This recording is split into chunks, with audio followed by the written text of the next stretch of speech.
तो नमस्कार दोस्तों, आपको स्वागत करता हूं मेरी एक और एक्साइटिंग वीडियो में। और आज आपके लिए फिर से लेके आया हूं ऐसी 4 टिप्स जिससे आप अपने वर्क फ्लो की स्पीड बढ़ा सकते हैं, अपना वर्क फ्लो अच्छा कर सकते हैं माया में। और एक ना एक दिन मैं गारंटी देता हूं आप मास्टर हो जाओगे माया में। तो वीडियो को पूरी एंड तक देखना, लाइक करना, वीडियो को सब्सक्राइब करना, चैनल को कमेंट करके बताना मुझे कैसी लगी वीडियो। तो चलिए शुरू करते हैं। तो दोस्तों, अगर आपने मेरी लास्ट वीडियो नहीं देखी तो ज़रूर देखना, क्योंकि उसमें मैंने ऐसी 4 टिप्स बताई हैं जो शायद आपको ना पता हो। और अगर आपको पता भी हो तो उस वीडियो पर जाके लाइक ज़रूर कर देना, क्योंकि इस वीडियो का टारगेट रहेगा 40 लाइक्स का। ज़रूर कंप्लीट कर देना, जिससे नेक्स्ट 4 टिप्स वाली वीडियो और धमाकेदार होगी और अच्छी होगी और आपका वर्क फ्लो और अच्छा हो जाएगा। तो सबसे पहली टिप की बात करें तो आइसोलेशन टूल की हम बात करने वाले हैं। तो चलिए देखते हैं। तो आइसोलेशन टूल के बताने से पहले मैं एक चीज़ बता देता हूँ कि जब भी हम बहुत सारे मॉडल्स एक व्यू पोर्ट में लाते हैं, फॉर एग्जाम्पल एक आप हाउस बना रहे हो, हाउस का जो स्ट्रक्चर है उसके अंदर जो इंटीरियर है, लाइक टीवी है, वॉशिंग मशीन है, रेफ्रिजरेटर है और बहुत सारी चीज़ें रहती हैं। तो आप सबको अलग अलग मॉडल करोगे ना, एक ही क्यूब में तो नहीं बन जाएगा सब कुछ, आप अलग अलग मॉडल करोगे ना।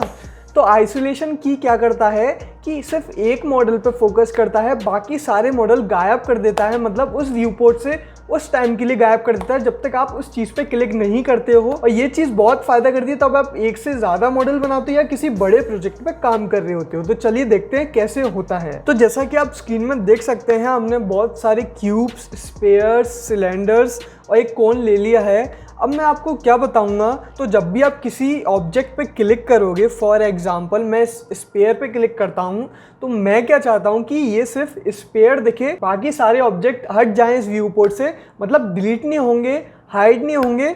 अगर हम उस टूल पे क्लिक करेंगे तो सिर्फ इस पे ही फोकस होगा, बाकी सारी चीज़ें हाइड हो जाएंगी उस टूल के अकॉर्डिंग। तो जब भी हम किसी ऑब्जेक्ट पे क्लिक करेंगे, किसी ऑब्जेक्ट को सिलेक्ट करेंगे, ये जो ऊपर ऑप्शन है ये आपको दिख रहा होगा, ये बॉक्स बना है जिसपे एक माउस का कर्सर है। मैं दूर कर देता हूँ अपना कर्सर, तो आप देख सकते हैं ये जो माउस का कर्सर है, हमें इस पर क्लिक करना है, ये जो बॉक्स है इस पर क्लिक करना है। और आप क्लिक कर दोगे तो आप देख सकते हो कि आपका जो मॉडल है उस पर फोकस हो रहा है और आप अपना काम अच्छे से कर सकते हो। क्योंकि देखो ये बहुत सारी चीज़ों में हेल्प करता है। फॉर एग्जाम्पल आप किसी चीज़ को मॉडल कर रहे हो, फॉर एग्जाम्पल आप एक कीबोर्ड को मॉडल कर रहे हो, समझो, है ना। बहुत सारे तरीके हो सकते हैं लोगों के बनाने के। फॉर एग्जाम्पल वो एक क्यूब लेके इसमें ही एक्सट्रूड कर करके इन बटन्स को ला सकते हैं। और दूसरी चीज़ क्या कर सकते हैं कि क्यूब्स लाएं और सबको अलग अलग रखें। तो हम क्या करेंगे कि क्यूब्स लाएंगे, सबको अलग अलग रखेंगे और समझो कि ये जो एरोस की हैं वो गलत हो चुकी हैं, एरोस की का जो साइज़ है वो बड़ा हो चुका है, हमें उसे छोटा करना है और हमें इस सब में समझ में नहीं आ रहा है। हम क्या करेंगे, इन चारों एरो कीज को सिलेक्ट करेंगे, देन उस आइसोलेशन टूल पे क्लिक करेंगे तो उन चारों कीज पे फोकस होगा। तो यही कहने का मतलब है कि आइसोलेशन टूल सिर्फ एक मॉडल पे काम नहीं करता है, आप 4 मॉडल पे भी फोकस कर सकते हो, एक मॉडल पे भी फोकस कर सकते हो, 1000 मॉडल पे भी फोकस कर सकते हो, जैसी आपकी रिक्वायरमेंट होगी वैसी। तो ये होता है आइसोलेशन टूल। और एक और चीज़, अगर आपको किसी एक पर्टिकुलर फेस पे वर्क करना है, फॉर एग्जांपल इस ऑब्जेक्ट में मैं 4 फेसेस को सिलेक्ट करता हूँ, जैसे मैंने 4 फेसेस को सिलेक्ट किया है, तो मैं उन 4 फेसेस को भी आइसोलेशन टूल में डाल सकता हूँ। अगर मैं आइसोलेशन टूल पे क्लिक करूँगा तो आप देख सकते हैं कि हमारे जो 4 फेसेस थे वही दिख रहे हैं। इससे क्या फ़ायदा होता है कि हमारी जो हार्ड सरफेस मॉडलिंग है वो बहुत इजी हो जाती है, कैरेक्टर मॉडलिंग भी कभी कभी बहुत इजी हो जाती है, और जिस टाइप की भी आप मॉडलिंग करते हो सारी चीज़ें इजी हो जाती हैं। इवन अगर आप कोई और काम करते हो, लाइक लाइट्स हैं सीन में या फिर कुछ और चीज़ें, इमेज प्लेन है या रेफरेंस ऐड किया है, वो आपको अलग से देखना है तो आप वो भी देख सकते हो, कैमरा देख सकते हो। हर चीज़ के लिए आइसोलेशन की काम करेगा, सबके लिए है, ऐसा नहीं सिर्फ मॉडल के लिए है, सबके लिए है। तो चिंता ना करें, सब चीज़ के लिए काम करेगा ये। तो सेकंड टिप की बात करें तो जब भी कोई मॉडल हम बनाते हैं उसमें से कोई फेस डिलीट हो जाता है तो हम क्या यूज़ करते हैं, फिलोल। अगर आपने मेरी लास्ट वीडियो देखी हो तो आपको पता होगा फिलोल क्या होता है। बट इसमें मैं दूसरे टूल के बारे में बताने वाला हूँ जो फिलोल जैसा काम करता है बट उससे काफ़ी गुना अच्छा है। वो मैं आपको एक अच्छा एग्जाम्पल दे के बताऊँगा। तो इन सब चीज़ों को मैं डिलीट कर देता हूँ जो मैंने लास्ट सीन में ली थी। ठीक है, मैं एक क्यूब लेता हूँ, सॉरी, है ना, मैंने एक क्यूब लिया है। और लास्ट वीडियो में मैंने जैसे बताया था कि मैं एक फेस डिलीट करके फिलोल कैसे करता हूँ, तो वो मैं फिर से बताता हूँ। अगर आपने नहीं देखी लास्ट वीडियो तो आप इसमें भी देख सकते हैं कि फिलोल कैसे होता है। अगर मैं इस फेस को डिलीट करता हूँ तो आप देख सकते हैं कि ये क्यूब आधा अधूरा लग रहा है, मुझे इसे प्रॉपर क्यूब बनाना है। तो ऊपर के सारे एजेस सिलेक्ट करके आपको सिर्फ फिल ऑल पे क्लिक करना है। तो मैं अगर डबल क्लिक करके shift right click fill all पे क्लिक करता हूँ तो ये प्रॉपर क्यूब हो जाता है। अब क्या दिक्कत आती है, ब्रिज में क्या होता है कि अगर मैं इस फेस को डिलीट कर देता हूँ, चारों एजेस को सिलेक्ट करता हूँ और ब्रिज यूज़ करता हूँ, वही काम हो रहा है। अब इसमें एक ट्विस्ट है। देखो ब्रिज टूल में क्या होता है कि जब भी हमारे मॉडल के 2 से ज़्यादा फेसेस डिलीट हो जाते हैं या फिर एक भी फेस डिलीट होता है और हमारा फिल ऑल अच्छे से काम नहीं कर रहा है, तो हम ब्रिज का यूज़ करते हैं। और वो यूज़ कैसे करते हैं तो वो मैं आपको बताता हूँ। देखो आपको क्या करना है, सपोज मैं इन दोनों फेसेस को डिलीट कर देता हूँ। अब आपके मन में आ रहा होगा कि ये चीज़ फिल ऑल में सही हो जाएगी। चलो आपकी तसल्ली के लिए मैं आपको फिल ऑल करके दिखाता हूँ। अगर मैं सारे एजेस को सिलेक्ट करके shift right click fill all करता हूँ तो आप देख सकते हैं बहुत ही अजीब सा शेप आ रहा है और हमें ये जो एक एज है वो दिख नहीं रही है। इस एज को लाने के लिए मुझे वो मल्टी कट टूल लाना पड़ेगा और बहुत झंझट है, इससे टाइम वेस्ट होगा। और जैसा कि मैंने लास्ट वीडियो में बताया था कि टाइम मैनेजमेंट सीखना है। इस चीज़ को अगर आप फास्टली करते हो आप मास्टर हो जाओगे माया में, आपकी स्पीड अच्छी हो जाएगी, आपका वर्क फ्लो अच्छा हो जाएगा और आप एक ना एक दिन बहुत अच्छा काम करोगे और अपने प्रोजेक्ट्स बहुत अच्छे बनाओगे। तो फिल ऑल मैंने कर दिया और बहुत सारे इसमें चीज़ें रही तो मैंने फिर से डिलीट करता हूँ। अब ब्रिज का यूज़ करना सिखाता हूँ। ब्रिज का ऐसा नहीं है कि सारे फेस सेलेक्ट करके ब्रिज दबा दोगे, नहीं तो फिल ऑल जैसा ही काम होगा। आपको ये नहीं करना है। आपको क्या करना है कि ये जो ऊपर वाली एज है और जो नीचे वाली एज है इसको ब्रिज करना है, ठीक है। अब मुझे ये और ये ब्रिज करना है, बस कुछ नहीं किया। देखो ब्रिज में क्या होता है कि 2 एजेस पे काम होता है। अगर कोई कॉम्प्लेक्स मॉडल है, उस मॉडल में एक ट्रायंगल फेस है, कभी ट्रायंगल वैसे लाना मत किसी मॉडल में। अगर आपने मेरी पुरानी वीडियो देखी होगी तो मैंने बताया कि ट्रायंगल्स नहीं होने चाहिए मॉडल में, बट कुछ सिनेरियोज रहते हैं, कुछ मॉडल रहते हैं जिसमें हमें रखने पड़ते हैं ट्रायंगल्स। तो उस ट्रायंगल्स में जैसे उस ट्रायंगल्स का वो फेस डिलीट हो गया फॉर एग्जाम्पल, अगर आप उसे फिल ऑल करने जाओगे तो शायद वो फिल ऑल नहीं काम करेगा या बहुत दिक्कत देगा। तो आप क्या कर सकते हो, जो ट्रायंगल है ना, ऐसे जो ट्रायंगल है उसकी ये वाली साइड और ये वाली साइड को सिलेक्ट करके, मतलब दोनों एजेस को सिलेक्ट करके आप ब्रिज पे क्लिक करोगे, शिफ्ट राइट क्लिक ब्रिज पे जाओगे तो आप उन दोनों फेस को जॉइंट कर सकते हो और वही आउटपुट मिलेगा जो आपको फिल ऑल में मिलना चाहिए था और फिल ऑल में जो आपको मिल नहीं रहा था। कहने का मतलब सिंपल ये है कि ये ब्रिज 2 एजेस से अच्छा काम करता है। 3-4 एजेस पर कभी यूज़ मत करना, कभी काम करता है कभी नहीं। आप सिर्फ 2 एजेस पे इस पर काम कर सकते हो। एक और एग्जांपल देता हूँ।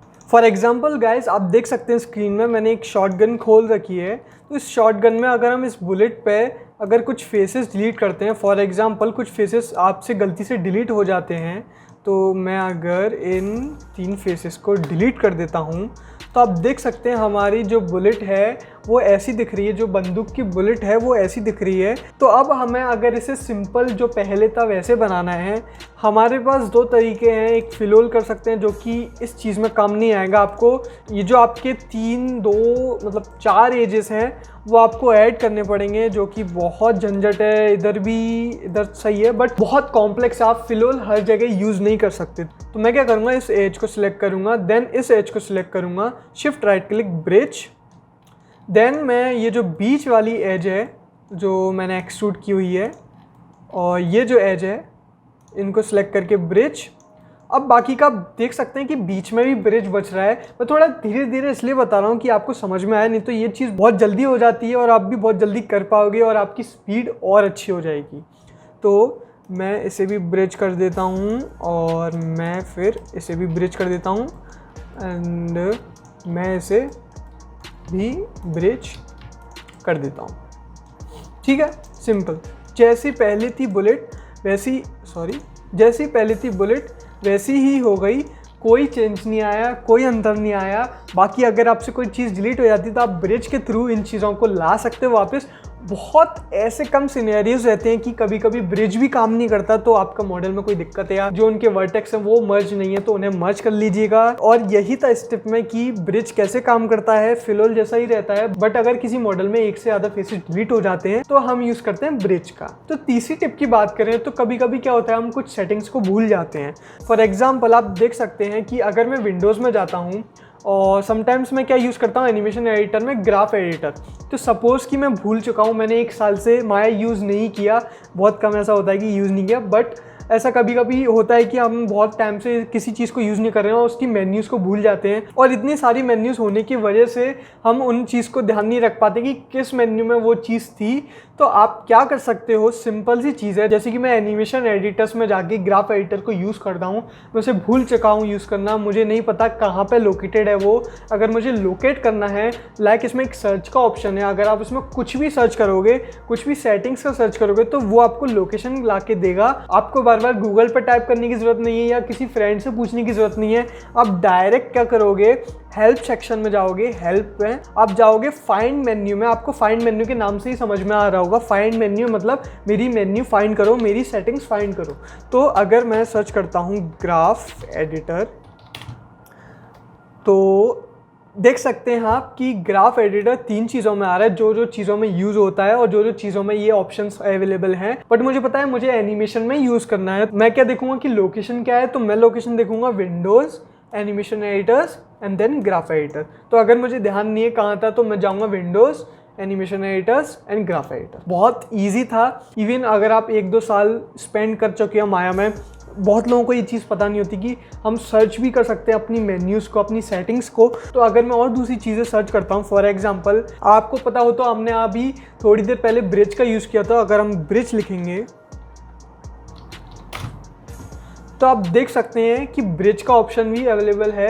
हम वैसे तो शिफ्ट राइट क्लिक करके ही यूज़ करेंगे, क्योंकि मैंने लास्ट वीडियो में बताया था कि शिफ्ट राइट क्लिक सबसे अच्छी शॉर्टकट की है माया में। आप सीख जाते हो तो बहुत अच्छा सीख सकते हो माया को। तो आप देख सकते हैं कि इसमें पूरी दी है, और इसमें यह भी दिया है कि किस टैब में अवेलेबल है, मॉडलिंग टैब में अवेलेबल है या टेक्सचरिंग टैब में अवेलेबल है।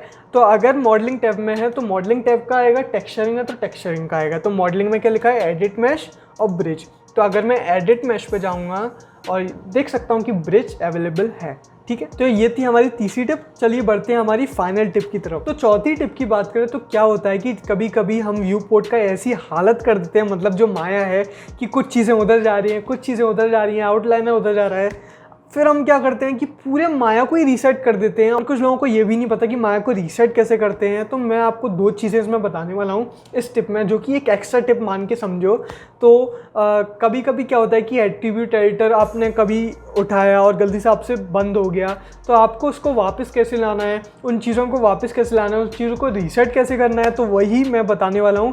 और वो काफ़ी इफेक्टिव रहता है। और कभी कभी ऐसा होता है कि हम कोई चीज़ें बना रहे हैं, इवन अभी भी मेरे संग होता है कि कभी कभी चीज़ें कुछ हट जाती है तो मैं परेशान हो जाता हूँ। मैं बस एक बटन पे क्लिक करता हूँ और सारी चीज़ें अपनी नॉर्मल जगह आ जाती हैं। तो सपोज़ मेरा एट्रीब्यूट एडिटर है, इधर मेरा चैनल बॉक्स भी है, मेरा आउटलाइनर भी है। ठीक है, अब मैं आउटलाइनर को इधर रख देता हूँ, मेरा जो एट्रीब्यूट एडिटर है उसको इधर रख देता हूँ, चैनल बॉक्स को इधर रख देता हूँ, एंड बस इतना रखते हैं। अब मुझे ना प्रॉपर जैसे पहले सीक्वेंस में थे वैसे लाने हैं। तो मैं क्या करूँगा, आपको अपर राइट साइड में दिख रहा होगा एक वर्क स्पेस करके एक ऑप्शन है। अगर आपने कभी ध्यान दिया हो, अपने मतलब से भी अगर आपने ध्यान दिया हो, तो आपको पता होगा कि वर्क स्पेसेस क्या रहते हैं। कि आपको अगर मॉडलिंग करनी है तो आप मॉडलिंग के वर्क स्पेस में जा सकते हो, आप अच्छी मॉडलिंग कर सकते हो, मतलब टूल्स अवेलेबल रहेंगे उस वर्क स्पेस के हिसाब से।